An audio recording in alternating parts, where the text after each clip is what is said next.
You think Pokémon is your happy place?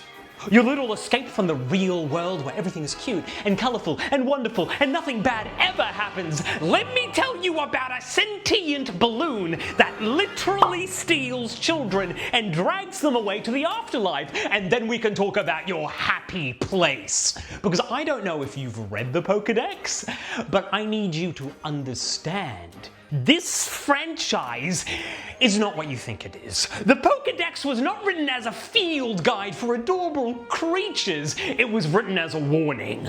So if the only crumb of hope you're holding on to right now is that this is just a children's game about friendship and adventure, you'd be wrong. You'd be dumb. You'd be a dumb idiot. Because what I'm about to tell you is going to ruin your perception of the universe pretty a lot. And the only way I can really continue going on after learning all these stupid, horrific facts is to trauma dump on YouTube and ignore them immediately after they exit my mouth. Alright, let's start with the basics. You know, the ones that everyone kind of knows about, but we've all just collectively decided that we're going to ignore. Drifloon. This cute little purple balloon Pokemon that looks like it should be handed out at birthday parties, according to the Pokédex. Stories go that it grabs the hands of small children and drags them away to the afterlife. The afterlife. Not to a different town, not to get lost in the woods, to the fucking afterlife. And you know what makes it worse? It dislikes heavy children. Not only is this a child-abducting death balloon, it's also body-shaming kids while it murders them! Not bad enough? Let's talk about Hypno. You want to talk about Hypno? I want to talk about Hypno. This thing carries a pendulum, and if you see it swing, you're out cold in seconds. Also, it can eat your dreams.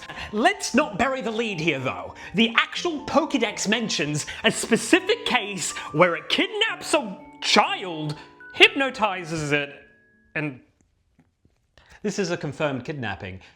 And then they just immediately try to cover it up in future games. Like they say, oh, actually no, its main target is chasing Komala, shifting the blame to Kamala and trying to gaslight us. Why does that sound familiar? Now, I'm gonna need you to release the Hypno list immediately. All right, what do we have next?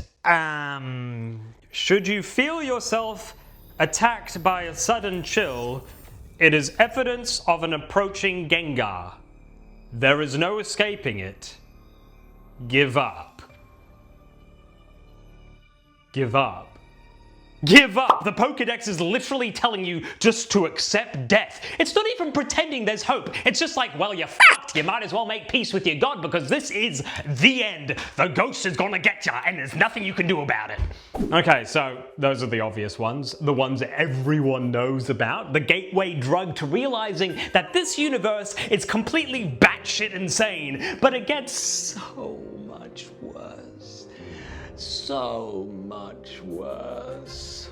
Because let me tell you about Shedinja, which is hands down the most ridiculous thing in the entire franchise. This thing is literally a dead corpse. Yes, I know that's redundant. It's not metaphorically dead. No. It's not mostly dead. It is actually dead. It's the empty husk left behind when an encounter involves, and for some reason, this pile of dead bug skin just starts floating around like it's totally normal. It has no organs, no blood, no anything inside. It doesn't breathe because it has no lungs. It doesn't move its head because it's literally just a pile of skin attached to a string hanging there. And the best part, if you look into the hollow body through the crack in its back, it will steal your soul. Your actual soul. Now you're probably saying, wow, Asher, stealing your soul, that's gotta be the worst thing. Shut up! There's so much more left of this video. You think things are going to de-escalate? This is Gorbis. It looks like a eel slash fish slash sea. It's a sea creature. A cute little sea creature. Isn't it adorable? Yes, you'd think that, until you read the Pokédex where it says it sucks the body fluid out of its prey and the leftover meat sinks to the sea floor where it becomes food for other Pokémon. Leftover meat. We're talking about a creature that literally drains the blood and organs out of other living things and then just lets the corpse fall to the ocean floor like it's taking out the trash. This is supposed to be cute. This is supposed to be cute too. This is beware, because you should be aware that it will fucking kill you. This Pokemon has the habit of hugging its companions. Many trainers have left this world after their spines were squashed by its hug. That is a direct quote from the Pokédex. Many trainers, multiple people have died from hugs. This thing looks like a teddy bear, and it's out here committing involuntary manslaughter on a regular basis. Now, death is pretty bad.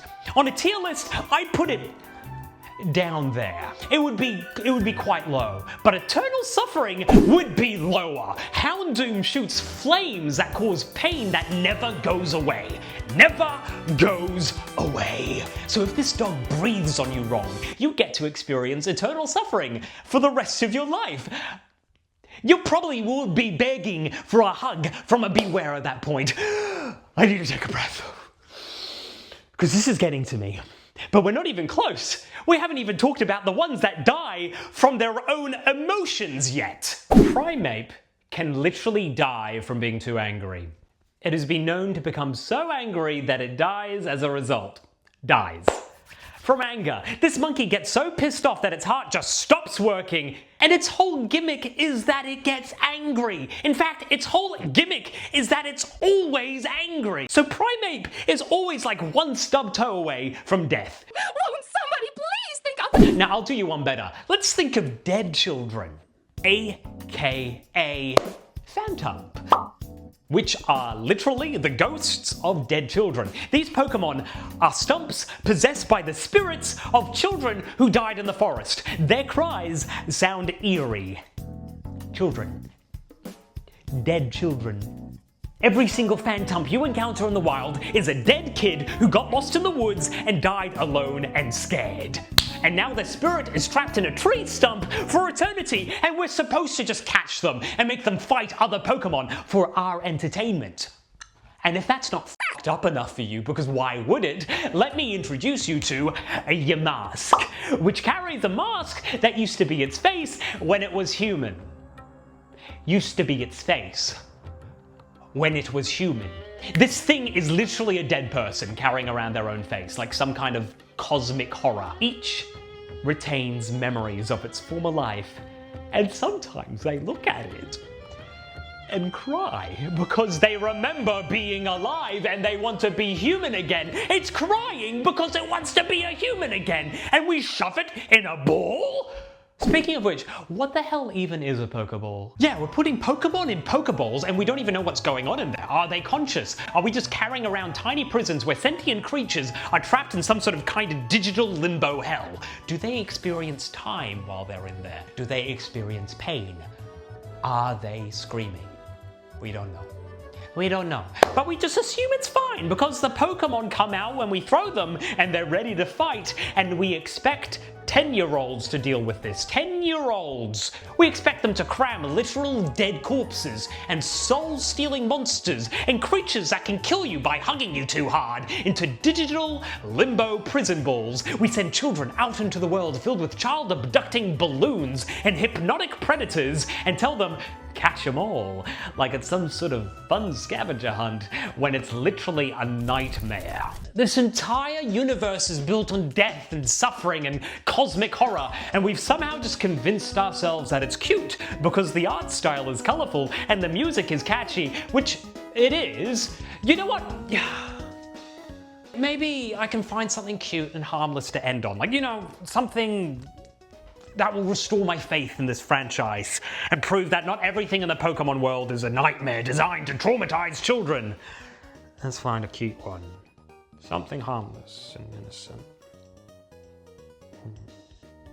What about Spoink? Look at that pig, just bouncing around on its springtail, having a good time. Not hurting anybody, it's just a happy little bouncing pig. But let's just check the Pokédex entry just real quick, just to be sure. If it stops bouncing, its heart stops. The cute bouncing pig will die if it stops bouncing.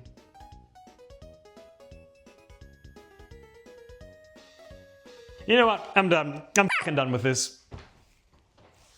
Oh. Like, subscribe, new videos every Wednesday.